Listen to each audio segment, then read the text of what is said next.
Good afternoon and welcome to the Sheen Center Online. I'm David DiCerto, Interim Executive Director at the Archbishop Fulton J. Sheen Center for Thought and Culture. And this is our continuing Faith, Hope, and Love series, which is our free public content, streaming content, which we're offering while we're not able to gather in person down at the Sheen Center. Now, it was St. Augustine who said, when you sing, you pray twice. And I am just delighted to be joined by two amazing women today who have changed lives through singing and song. Vy Higginsen and her daughter, Knoelle Higginson. But before we bring them on screen, let me tell you a little bit more about them. Vy is an award-winning author, publisher, playwright, radio personality, TV personality, and interfaith minister. In 1983, she co-wrote, produced, and directed the classic Black gospel musical, Mama, I Want to Sing, which ran for 8 years and 2,200 performances at the off-Broadway Heckscher Theater in East Harlem. In March 1986, Mama began a national tour, playing 2 consecutive years throughout major cities across the United States, followed by international tours, including a 6-month run at London's West End. In March 1988, Vy co-produced Joe Turner's Come and Gone by August Wilson on Broadway. Led by her passion for the sounds and music she grew up hearing, Vy conceived and created Alive, which documents the sounds, music, and stories of our Black American musical landscape. She continues to write and produce original work as the executive director of the Emmy Award-winning Mama Foundation for the Arts in Harlem, New York. Knoelle, her daughter, grew up backstage and on tour across the USA, Japan, and Europe with Mama, I Want to Sing. At 7 years old, she performed in Sing, Mama 2, with Shirley Caesar at Madison Square Garden. She attended the Professional Children's School, Professional Performing Arts High School, Manhattan School of Music, and the American Dramatic and Music Academy. She's performed internationally and is featured on recordings for numerous productions, including the next generation of Mama, I Want to Sing, in which she starred as Doris Winter. At Mama Foundation for the Arts, she is program director of the Gospel for Teens program, music master for workshops and private lessons, and music director of the Sing Harlem Choir. It is my honor to welcome Vy and Knoelle. Wow. Hey. Major introduction. Well, you deserve a major introduction. Oh my God. One part said, who is he talking? Is that us? How wonderful. Thank you so much for beautiful. Well, you're most welcome. And I had to cut out a lot. I just had to boil it down to so you have quite a resume there. First of all, just thank you so much. We had actually planned on doing a live event at the Sheen Center this past spring. But then obviously the pandemic hit and we weren't able to do so in person. So while virtual is not as good as the real thing, I'm just so joyful and blessed that you're with us today. So thank you for being with us.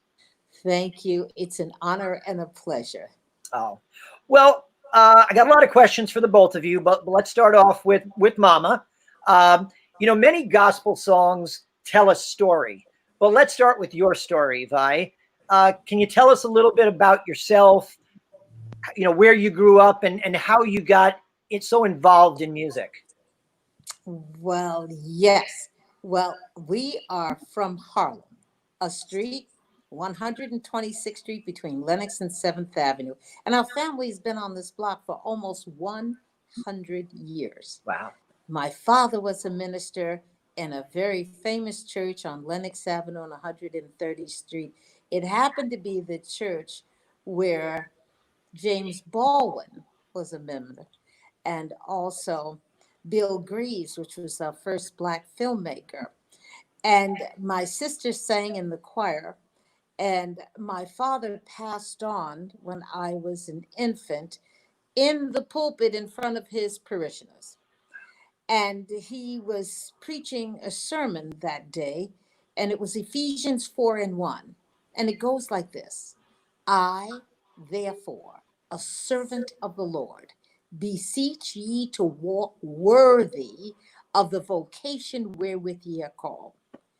Well, when we found out in my adulthood that that was the sermon he was preaching the day he died, we took it as a message to the people in the congregation and to the family, and to walk worthy of the vocation. And that's what we've been trying to do ever since. And so we've been telling the story, our family story, through Mama, I Want to Sing.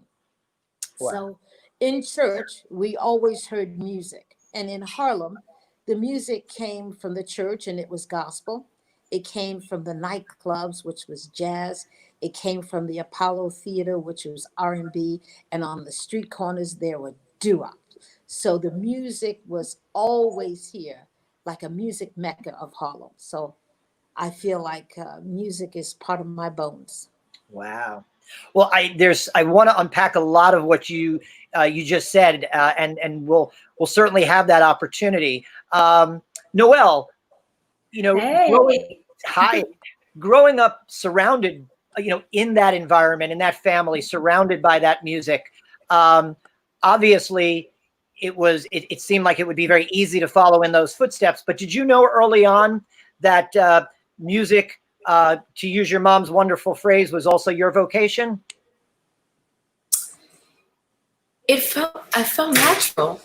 Music felt extremely natural because it was just my environment. I guess, for lack of a better term, I ended up being a product of such a graceful and musical environment that I had beautiful examples of artists and artwork to learn from and follow and look up to. And I became a theater baby. I used to sit in the pit with the musicians and just take it all into my ears. And then eventually I said to my mother, Mama, I want to sing, which is the title of the show. And then they said, really? I mean, they didn't know. You never know what your child is going to be into or catch on to, but it just kind of ended up being that way. And at 7 years old, I remember there was a specific event that we actually had a trilogy of the historic off-Broadway show, which was Mama I Want to Sing 1. Then we went to, my mom and dad went to write a part 2, and then there was a part 3. And in the second part of that series, there was a young girl, a young daughter in the show, and it was being played by somebody else at the time, and that girl didn't show up one day. And I saw the tension of the producers. What are you going to do? How are you going to clean this, put out this fire? And I said, I can do it. And I ended up doing that. I went up, and then ever since, I mean, it was history. So that's how the story was written. And then I ended up going to performing arts schools here in New York, and New York is such a special place for me, with the theater and the magic and the arts, and it was just a perfect place for me to thrive and survive with all of the beautiful examples that I had learning growing up. Wow. Hearing you speak, it reminded my dad. My dad was a writer, and one of his favorite quotes was always, a house without books is like a body without a soul. And I think you could almost say the same thing about a home without music. It really does inspire. Now, obviously, let's talk a little bit about that play. Because not only is that where the play is where you get the name of the foundation from, but the play, to your point, is also very personal. It tells the story of gospel music, but also the story of your sister, correct, correct, Vi? Your sister, Doris. Yes. Can you talk a little bit about that? And more specifically, in reading about it, there were some challenges initially trying to get it produced, but then once you got it produced, it just became this massive success, breaking records with these national and international tours. Can you tell us a little bit about how you got it made, but also why you think once it was produced, it struck such a chord with the audience members? Wow. Yes. Well, yes. Doris Troy, my oldest sister, she auditioned at the Apollo Theater and she won. And that took her on tour with names like James Brown and all the old R&B folks and the soul music people. And she told me this story when I graduated from college. And she took me with her on tour to England and France and Germany and Switzerland. And we had time to talk. And she told me the stories of our family growing up that I didn't know. And that became the essence of Mama, I Want to Sing. And when we first started Mama, I Want to Sing, it was difficult because everywhere we took it, they said it was not good enough, that it didn't have any um, rapes and pimps and hoes. And I said, I didn't grow up with that. I'm telling the story of what I know. And nobody believed that it would be successful. It was the story of Doris Troy's life, who unbelievably was signed to the Apple label with George Harrison, Ringo Starr, and all of the Paul McCartney. And I got to be in Abbey Lane, and I'm backstage with all these major folks. Um, Doris brought soul. They call her Mama Soul. And she's singing on almost all the records along with Billy Preston. And that is part of the exchange. African Americans went to London, they shared that music, and then the Beatles and the Rolling Stones came back to America with a little more, seasoning and salt and pepper and a little bit more soul to the music. But those were magical music times. That was the times of the Isle of Wight, where Ike and Tina Turner, Gladys Knight, all the big stars came to visit London in that heyday. And so I began to write that story along with my husband, and nobody would do it. And we found this abandoned theater, on Fifth Avenue at 104th Street. It used to be the old theater of Joe Papp, but nobody had used it for 15 years. So we brushed it off, dusted it up, put the show in, used our last dime, every single savings that my husband and I had. And so we said, either put your money where your creativity is, or, So we tried it, and it was scary at first. We didn't know where are the people. And then the word of mouth got out, and we began to sell out, and we were doing 10 performances a week. We kept adding shows. We had 4 shows on Saturday, 11, 2, 5, and 8, telling the story of this Harlem family that grew up surrounded by music. And Mama, I Want to Sing became beloved by all cultures all over the United States, Europe, and Japan. And I'm really happy that we were able to show us another side of African American life and music, and a very powerful time in music history. My sister was a producer and a writer and arranger, and you can hear her on The Dark Side of the Moon, that famous album, and so many other songs by George Harrison and Mick Jagger and the folks in that London group. Oh my goodness, those are wonderful stories. We could do a whole show just with those stories someday. Yes, it's true. Now that love of music that was instilled in your home, you've also now really expanded that to surround other people, particularly young people, with that music, which is a large part of what you do through the Mama Foundation. You are the founder, the executive director. Knoelle, you are the creative and the programming director. And it was profiled in a wonderful segment on 60 Minutes that I believe won an Emmy Award for that segment. Two. There you go. And I'd love to talk a little bit about that. Before we talk about that, I think the best way to maybe introduce that is through a little music. So we have 2 wonderful videos that we're going to play today. Let's play the first one now. Give our viewers a little taste of your choir and your students, and then we'll come back and we'll talk a little bit about it.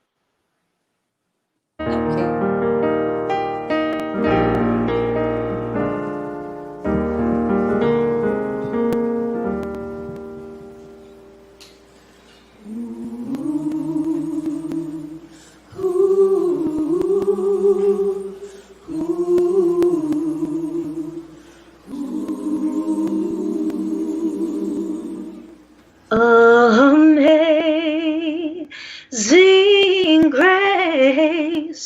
How sweet the sound that saved a wretch like me.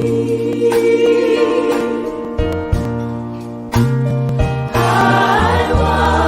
once was lost, but now I'm found. Was blind, but now I see.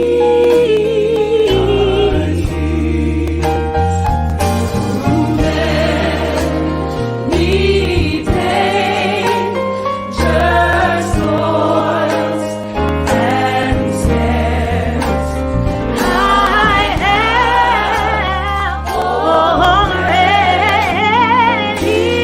come. 'Twas grace that brought me safe thus far, and grace will lead me on.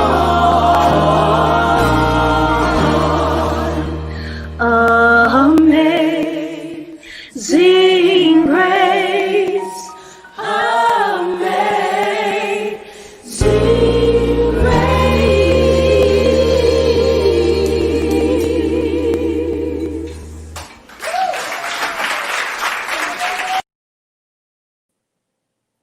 Wow, it's Yay! absolutely beautiful. Absolutely beautiful. So Vy and Knoelle, could you talk a little bit about how the Mama Foundation got started, what its mission is? Yeah. Let me just say this. Mama means to nourish, encourage, and fine tune. And foundation means to educate, experience, and gain access to opportunity. And so that's the purpose and the mission of the Mama Foundation. And largely it was started because of Knoelle and because of the music curriculum in the school system. And we were concerned that this style of music was not being taught in the school system, and some schools didn't have any music at all. And we thought that the music was endangered of being lost to generations to come. And we really felt that I wanted Knoelle to have this part of her musical bank and musical history. And I wanted some of her friends. And Knoelle and I partnered together. We brought some of her friends from school and we sat down. We were going to do just a 6-week program. But lo and behold, all the young people showed up at 11 o'clock every Saturday morning for 6 weeks. At the end of the 6 weeks, they were begging for more.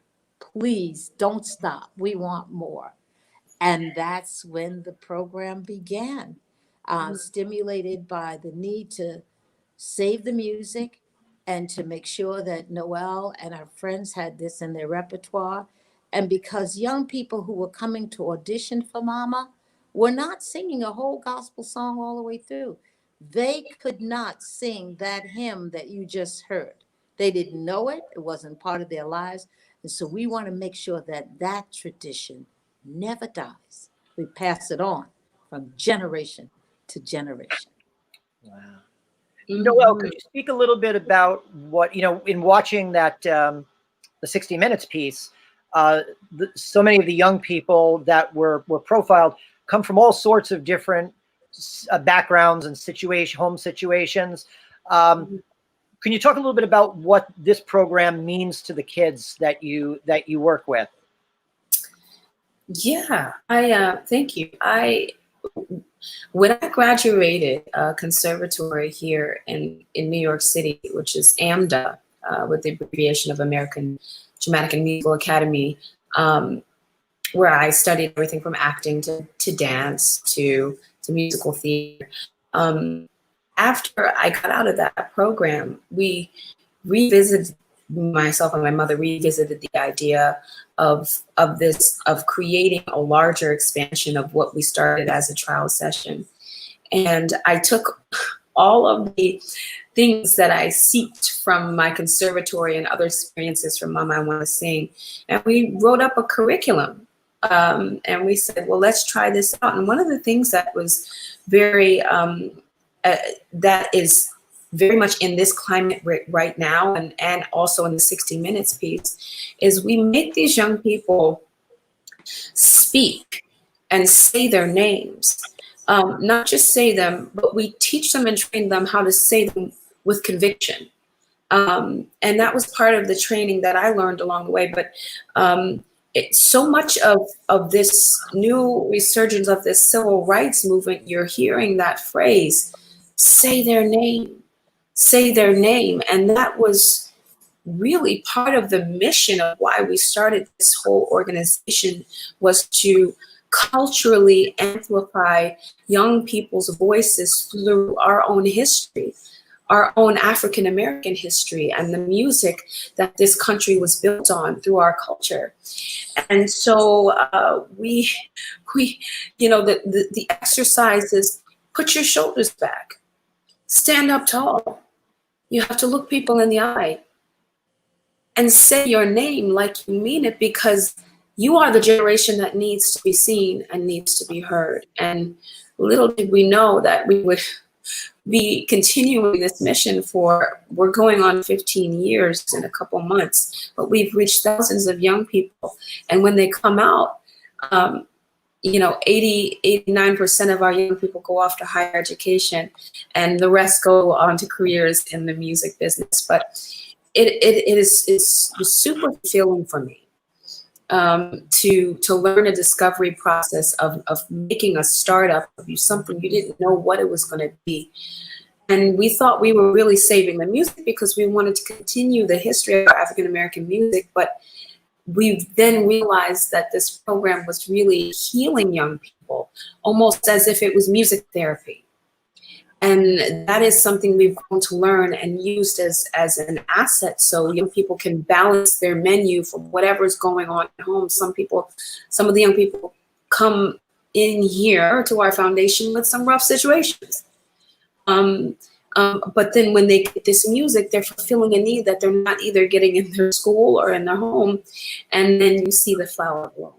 And I think that's the most rewarding part. And you see that also unfold in the 60 Minutes piece. Yeah, absolutely. And actually, pandemics and social distancing is not that conducive to choir singing, I would assume. So it's not, although you do a wonderful job with the virtual video that we just saw. But because this program plays such a vital role in so many of these children's lives, how are your young musicians dealing with not being able to gather together? Are you still keeping in touch with them and working with them? Absolutely. I mean, you know, we are not stopping. We can't let this mission die. And for me, specifically, legacy is a really important factor. I'm an only child, and so it's really a passion for me to continue this. So it's like we hit a pandemic. It's like, we gotta figure this out. We gotta figure this out. And luckily, we got a donation from one of our funding organizations, and they gave us a Zoom package. And then I began to create on my own, trying to troubleshoot a musical curriculum, fighting the delays, but we worked it out. And our young students, they come every Saturday morning as if they were coming to the foundation. We try to make it a space that they can be comfortable and happy in, even though we're not face-to-face. So much of our learning is hands-on, so it's hard. But we just completed our semester, and their end of semester project was a virtual choir. So, you know, it was about the learning process of getting into this new technology, which everybody's just going to have to give into, because, you know, we were in a pandemic. So it was good for them to learn about technology, how to film themselves, get good lighting. And so that was their end of semester project. Oh, and then wow. we're still working on it. Well, congratulations on continuing that. You hit on something that I think is really important. And maybe I'll ask you, Vy, this question. Knoelle had said that, you know, and you said as well, one of the important drivers of this initiative was to make sure that this vital piece of American musical history is not lost on future generations. I think there might be some viewers who would say, I understand this is important. It's played such a huge role in the African-American community, but why is it equally important to understand that gospel music, while certainly playing a critical role in the Black American experience, is also part of our shared American musical experience? And everyone should have some awareness and be informed about this beautiful musical tradition. Yes, and that's the magic of music. It's so universal. You know, I heard somebody say that when we pray, our body responds physiologically, but when we sing, our body responds neurologically, and that happens for the singer and the receiver. So there's something that happens in the sound of music. And what we discovered, of course, is the African American musical traditions, you know, is an art form. And we teach it as art. We're not a church, but we are a school, and we teach it as an art form. And this art form cuts across all barriers. I don't care who you are, all age groups. There's something about the sound of the music. It's something about the lyrics. It's something about the need to sing and to be heard. And so it didn't matter whether we were in East Harlem or Germany or Yugoslavia or Japan. Something about the music connected in a heartfelt and in a soul-felt way and a neurological way. So and when it's really good, you have to move something. You wanted, and that's the magic of it. So music had become a big part of our survival and our therapy, and of course, it had that crossover appeal. So you know, we say that many of our legendary performers and singers, if you talk about Teddy Pendergrass, Aretha Franklin, Gladys Knight, they're just one step from the church. So the music is in them, and therefore it's inside of the more contemporary music they sing, the R&B, the soul, the blues. It's all a part. It's all one step from the church.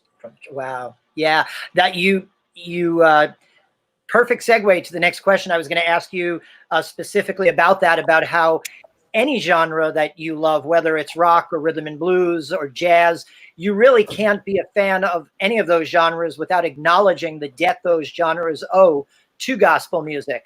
Yes. And you know, Knoelle, as this trained singer who has dedicated so much of her life to this, you know, to your mom's point, starting with, you know, the greats like Aretha Franklin or Patti LaBelle, all the way through Whitney Houston, right to today, whether it's Katy Perry or John Legend, they all credit their starts in church choirs and singing in church to their success.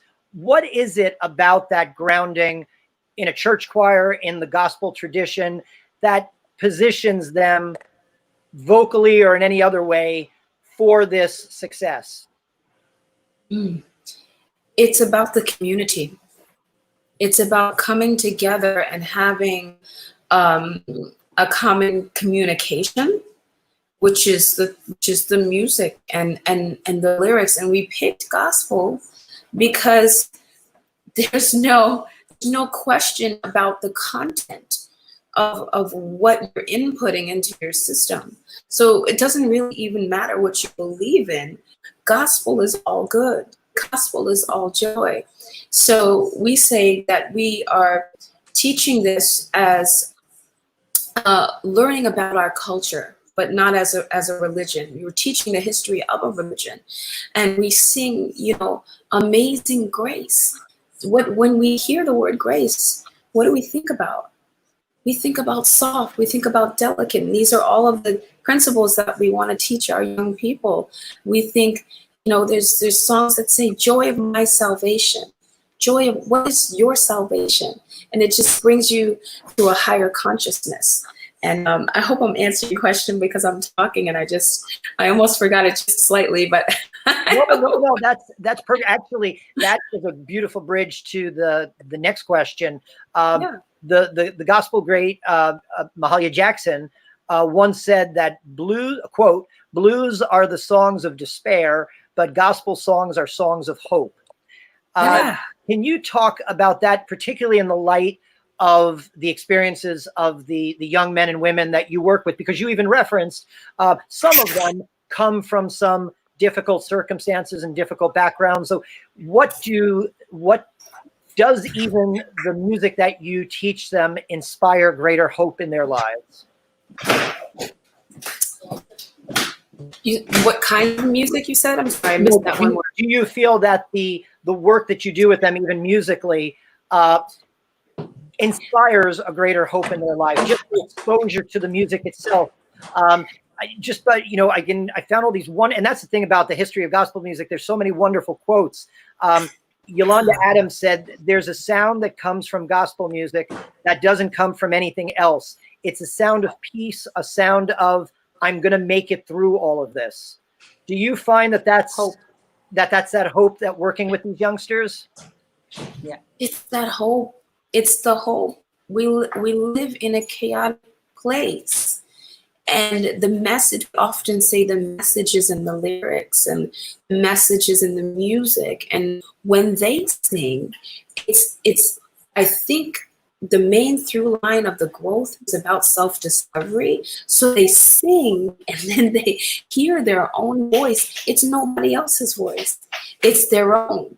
And that self-discovery is so massive. And when you input, young people may not know what the psychology of it is, right? But they're just like, okay, this feels good. Whatever these lyrics are, they feel good. And when they grow up, then they become a better person because words have power, and so, yes, it brings some hope. Yes, and the community of it, the sound of it, them hearing their own voices back, and the other kids seeing that the other person or other peer is discovering about themselves helps them feel more comfortable in knowing that there is hope. Vi, sort of building on that, in the 60-minute piece, you had a wonderful line where you say that the music can make them, meaning your students, better. Can you unpack that a little bit? yeah. Just to piggyback on what I heard Knoelle say, it really is. It really is the power of the sound of the music and the lyrics that penetrate your consciousness, that helps you think different about yourself, about your future, and about other people. And so it helps you to build a kind of self-esteem that helps you to find your own voice. And so finding your own voice or finding your sound and not singing like somebody you hear on the radio or on a record is part of discovering yourself, discovering the music in you. I wrote a book called This Is My Song, and I interviewed 100 different people, and I heard 100 different definitions of what gospel is. What is gospel? It's a sound of music. It's a style of music. It's a way we turn and sing a phrase. So, and it's a song of overcoming, and as Knoelle said, lyrics have power. So our mission at the Mama Foundation is to make sure that our young people walk in a path of excellence and walk in the right track so that they can make good decisions. At this age, when you're 11 to 19 years old and the world's in front of you and some of the world doesn't look so appetizing and doors are slammed in your face because of the color of your skin. And so, there has to be a place that you can go for refuge. There has to be a place in the center of your soul that knows that the world can be a better place. And it starts with making good choices for ourselves and our families. and the lyrics of the music to empower you to want to survive, to want to have hope for a better day, and have faith and grace. Wow. Beautifully said. Beautifully said. Um, also in that interview, I learned so much, but one of the really interesting things I learned is you kind of rewound the history a bit, and you brought back to the roots of gospel music. You said that one of during the period of slavery, you said one of the few rights, if any, that the African American community had was the right to sing. Yes. And you're talking about use the words having power and about looking forward to a better day. It's so amazing to think about how these beautiful songs of that elevate and of triumph came out of such suffering. Do you think it was like a spiritual response to the experience of trial and suffering that really gave birth to this style of music? You are absolutely right. It's almost difficult to believe that out of such ugly pain, despair, and torture, that a sound and a music can be born. And nowadays, I think about it even more. And I know that it hurts to even think about the past and so many of the things that happened through slavery, the brutality of it, and yet something so pure and so magical could come out of it. So, what happened, you know, with not being able to read or write and having so many different dialects and different languages, I imagine how smart the slaves really were, because they could put the message in the music the same way we receive the message today. The message in the music saying, meet me down by the riverside. We got to get out of this mess. This is terrible. We don't want to be treated like this anymore. So there were people who were able to escape and to communicate with each other through music. And that was the only way they could connect. And that's why it's so powerful, even all these years later. So there's no other country that has this sound or this music. This is uniquely an African American musical art form. There's no question about that contribution to the American musical landscape that African Americans have made: gospel, jazz, R&B, pop, and hip hop. Yep, powerful. And one of the biggest exports, I might add, as well. Absolutely.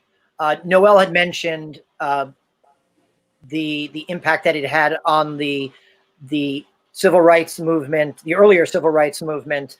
Could we talk a little bit about that for a moment? You said your own dad was a pastor, a preacher. When you look into the history of the civil rights movement, so much of it came out of the African American churches. And looking back now, there were so many. The music of that era was almost gospel. It was gospel music. You think of a song like "We Shall Overcome," which is almost synonymous with that movement now. Had been born out of an older gospel hymn, I believe, by an African American Methodist minister called Charles Albert Tindley. And obviously now that music is inspiring a whole new generation of civil rights workers and activists. Can you talk a little bit about the role of gospel music in that historic period of the civil rights movement and what it meant to that earlier civil rights movement? Yes, that movement was also inspired by the music and the voices of so many people who came out of the church. What I'm struck by was, the sound that "We Shall Overcome." And one of the other songs that was important, "Ain't Nobody Gonna Turn Me Around turn me around, turn me around. I'm going to keep on marching. I'm going to keep on until we reach that freedom day. And now that is the song of the older civil rights movement. But now, in this day, it's interesting to note how the sound has changed. And I have heard from some young people, not all, that they say that we are not our ancestors, and we will shake you up. We are not. There's an empowerment that has come that sounds a little different. So that the new sound of the Black Lives Matter, for example, because there's a new mural right here in Harlem outside of our door on Adam Clayton Powell Boulevard from 125th to 127th. And it's an amazing mural with almost a dozen artists who have created, different pieces of outdoor art on the streets. And if you have a chance, it's worth a trip to see for yourself. But the song that is being sung is not "We Shall Overcome Someday." The song is "It's a Brand New Day." It's a brand new day. Maybe Knoelle can sing a little piece of it for you to let you know how the lyrics go. But that's the song that's heard today, and it's different than yesterday. Knoelle. Yes. Yes. Oh, no, I'm sorry. I didn't want to cut you off there if you wanted to add on to that. No, we were singing, we were participating in the installation of that large mural on outside the state office building on 125th Street. And we sang that, we chose to sing the song from The Wiz, the musical, Brand New Day. Can you feel a brand new day? Because that song just makes you feel open and free. Can you feel a brand new day? Right? And we were dancing and, with hope. There's hope, yes, but hope has to come out of confidence. And we have to teach our young people. That's what this music helps uplift them do. And the hope has to come out of somewhere. You can't just tell them to be hopeful because it's a scary world. So we use that song "Brand New Day" to instill hope in them as well. Wow. You work with so many, 15 years, so many young people have passed through your doors. And I came across an interesting quote, and I'm not sure if I completely understand it, but maybe your experience working with over the years with these young people can help illuminate it. Author and pastor T.D. Jakes commented that gospel music is uniquely communicated depending on the generation. I guess every generation experiences it in different ways. Do you agree with that? And can you explain how you have experienced that through the work with the youngsters that you work with? That's for me or Knoelle? Go ahead, Mama Vy. Go ahead, Mama Vy. But listen, recently in this pandemic, you now have a little bit more time to do some of the things that are bottom on your list. And so I started to revisit the old school gospel. And I found some amazing things about the voices of people from generations past and the instrumentation. And there's the music from other cultures, for example, and how the Eastern cultures often have sounds that communicate and affect the body, whether you say Om or Om Shanti or Ah or any of those items that help you connect with a higher power.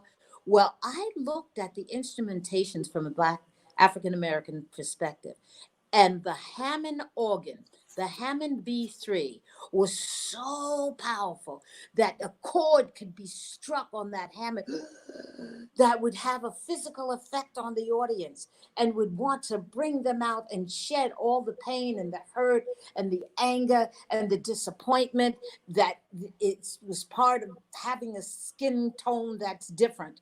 And so the old school music, for me, has a resonance and a sound from the singer and the instrumentation. Now, the new day, the instrumentation is different and the sound is different and the lyrics are different. Then, the sound of the old school day, the music almost told a story of a journey. The lyrics had a story inside of it, and it was how the singer would deliver that lyrics was based on a personal experience of how they overcame a situation. Today, the gospel music has different instrumentations, very often synthesized and electronicized, if that's a word. But it also has R&B has now infused more in the gospel, when before gospel infused more of the R&B, if that makes sense. Yes, it's really is interesting how all these things are interconnected. Knoelle, do you have want to add anything to that? Mama Vi said that one good. She did that one good. Yes. Well, my background is in film, and a friend of mine about a year or two ago told me there was a documentary that I had to see. And it was actually the documentary, I think it was called Amazing Grace, on Aretha Franklin's 1972 live recording Yes. of her album at the New Temple Missionary Baptist Church in Los Angeles. And what made my friend so excited when he called me up was he said, you have to watch this, because when you watch it, it's more than just music. It is almost a religious experience. Yes. And what is it about gospel music that stirs the soul so much, if I can put it in that phrase? It's so funny you would bring that up, because we had the honor of being at the premiere of that movie at the Brooklyn Academy, and we got a chance to see it at that time. And that is like the perfect example.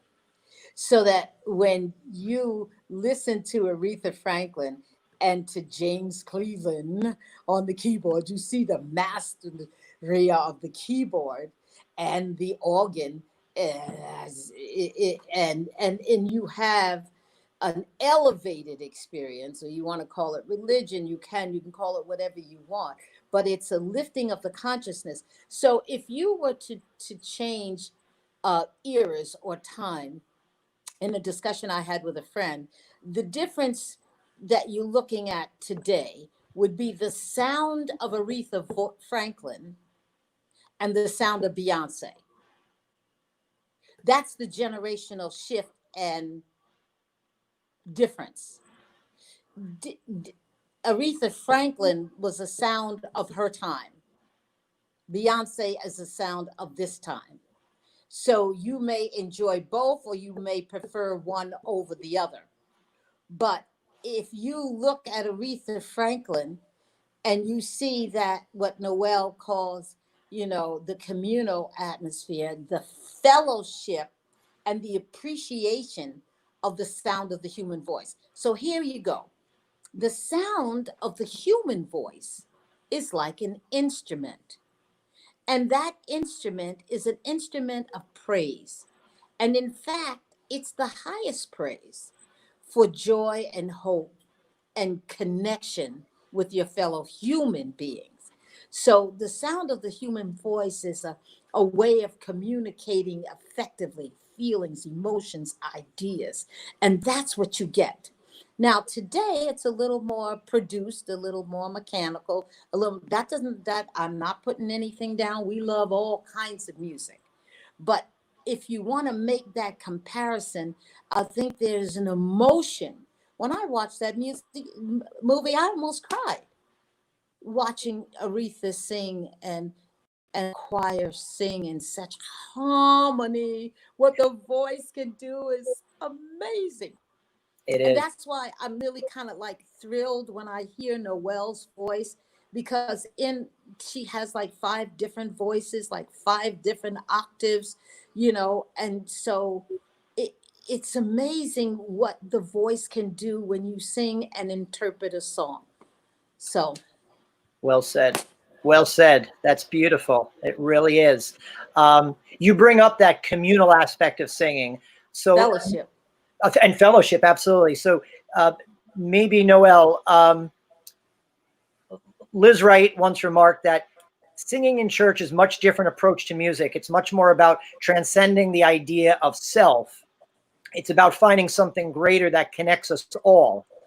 Do you think that gospel music or music in general can be that needed balm that can bring people together, particularly in our increasingly divided culture and our divided society? Do you think music plays that role? Music definitely. Yeah, music definitely is commonality or the universal language. But gospel music has a tone. And what's important to me as an educator is to really teach people about their own tone. And what kind of tone are you projecting into the world, right? So that when you're born, the first thing that you do as a baby when you come out the womb is, what do? You cry, you go, ah, ah, ah. But you're actually singing. You're actually singing when you're crying or when you're talking. And people sometimes they don't really connect this concept in that when we talk, we're actually singing. When we talk on a sound wave, and that sound wave projects a tone, right? And so when I teach, I say it's very important what kind of tone are you putting out into the universe? Is it a positive tone? Is it a soft tone? Is it a negative tone? Is it a strong tone? And to have young people understand the contrast and the balance in their own personal tones is very important. We use the gospel because it's an uplifting tone. It can actually change your brain waves. It can change your brain. We say that gospel music brings a physicality, right? Especially in those up-tempo types of songs. When you have a ballad or a slow tempo type of song, in both up and slow, you could still feel the resurgence of your ancestors inside of all of it. So yes, gospel music is that genre that can bring you together. And even now more in this generation than ever, people are accepting it as just a healing force, no matter what religion you are. Thank you. I want to try to work in one. We're getting actually some questions from some viewers. I have one from Cheryl Willis. Music often interprets the times, especially during times of upheaval. How does Vy, feel that gospel interpreted the Black experience, especially during the civil rights movement? We had touched on that a little bit. Would you want to add anything to that? Yeah, I mean, it's a motivational force. The music can be the bridge over troubled waters. So when we go to the church or we have that fellowship and there's a sense of unity that comes together, there's a sense of a common purpose and a common goal. So through the civil rights movement and through the movement today, you will hear these sounds. The body, we talk about in other cultures, the body has 7 chakras. And so if the music is hitting those chakras and affecting your body in the way that Knoelle describes as physical, then, it has to hit your heart and it has to hit your soul. So I see music as a communicator, as a motivating force, and as a bridge over troubled waters, especially now when things hurt. And when you're looking at truth now, I don't think that anybody was willing to look back on the history of slavery in America until now, because it hurt too much. But now we have to dig for the truth. We have to look for the truth, look for it in the music, in the sounds of the singing, in the tone of the singing.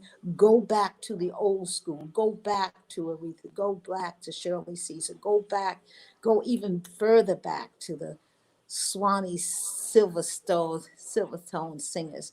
So hear the old quartets and then just feel the music. feel it. Wow. Well said.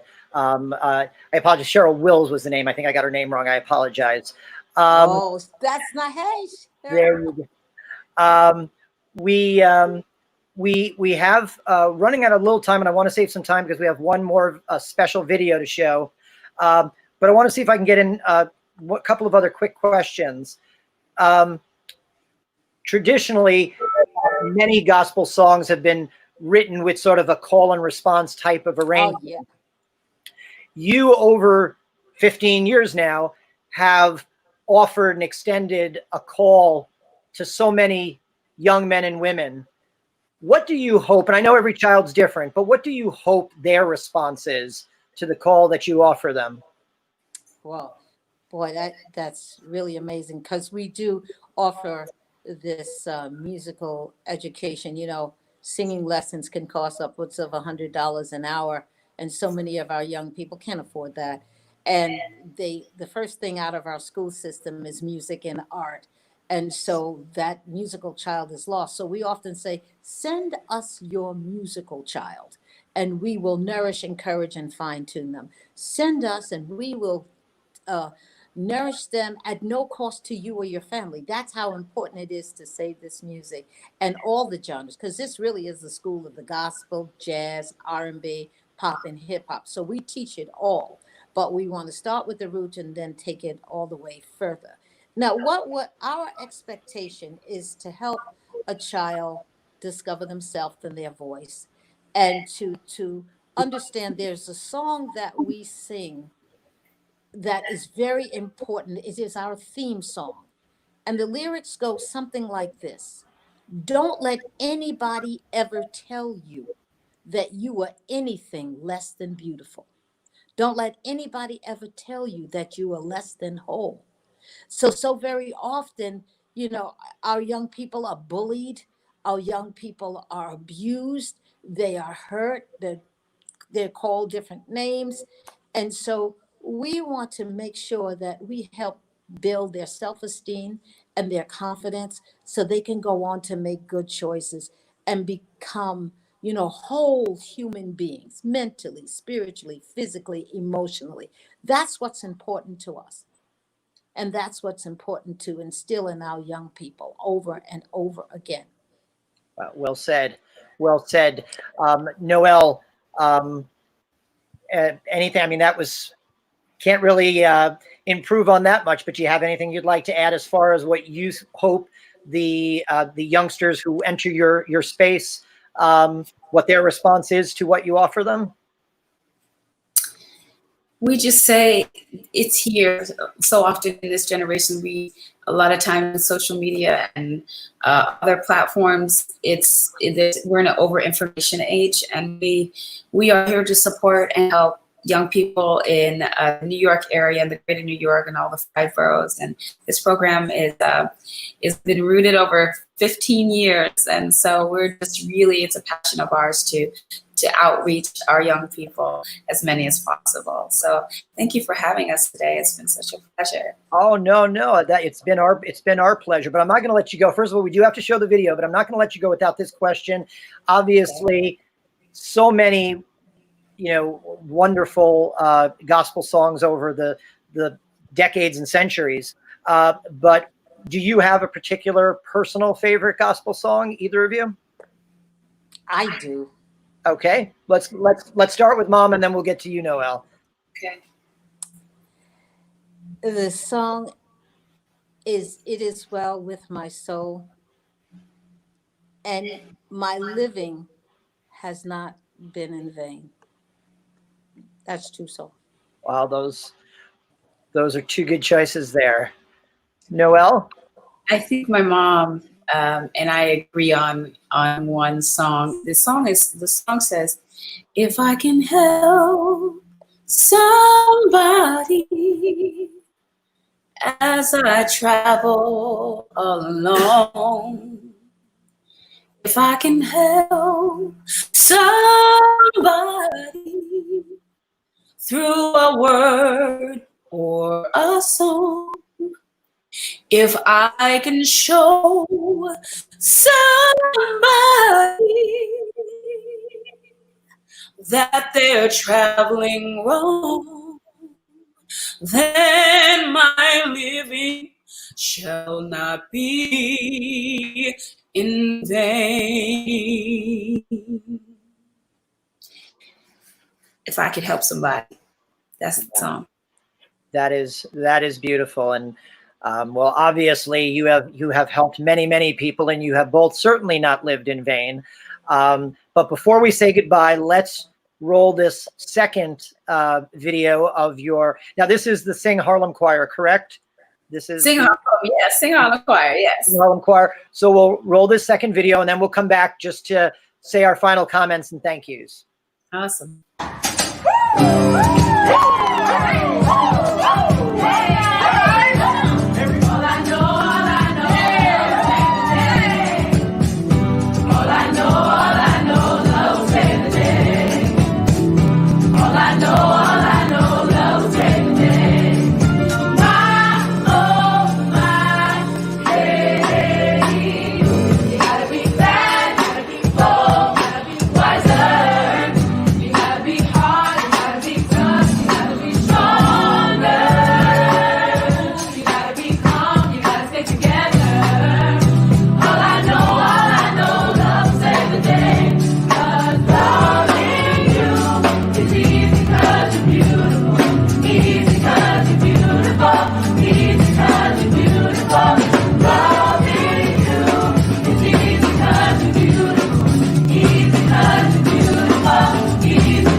Yay! That is beautiful. Now let's put up can we put up the information one more time, just where people could find out about the Mama Foundation? Yeah. There we go. And where can, I mean, obviously now public gatherings are still a little bit ways off, but once things are back to, hopefully, God willing, normal soon, where can people experience the Sing Harlem Choir and their performances? We have weekly performances. I mean, we're not in a pandemic, but Red Rooster has been our second home for 10 years. And we headline our young people as a part of their curriculum, headline the gospel brunch there. So once they go through their training, they get to audition for the professional choir, and they are able to audition for a slot at Red Rooster, where people from all over the world, they come internationally to hear our music and the history of our music. And so it presents a platform for our young people. So every Sunday, we're usually at Red Rooster, and then we sing right in our own community at Whole Foods. There's a big cafe at Whole Foods on 125th Street. We're usually there on a Thursday. And then we travel around the city at any other events that people ask us to do. Oh, wonderful. And hopefully, once the pandemic passes, we'll be able to have you and your lovely choir at the Sheen Center. Yes, it was so wonderful to have you both with us today. You know, obviously we're living through difficult times on many levels, but as your wonderful singers just reminded us, we're going to get through it. It's going to be through love. So thank you for that. Thank you, Vy. Thank you so much, Knoelle, for your ministry of music. For as you said, Vy, for walking worthy your vocation. Thank you for that. Thank you for spending this time with us. And thank you to our viewers.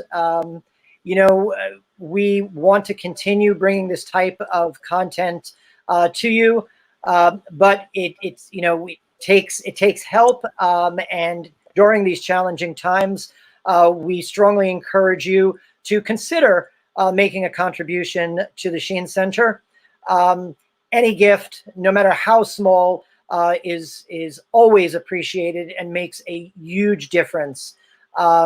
We invite you next week to next Wednesday's streaming event.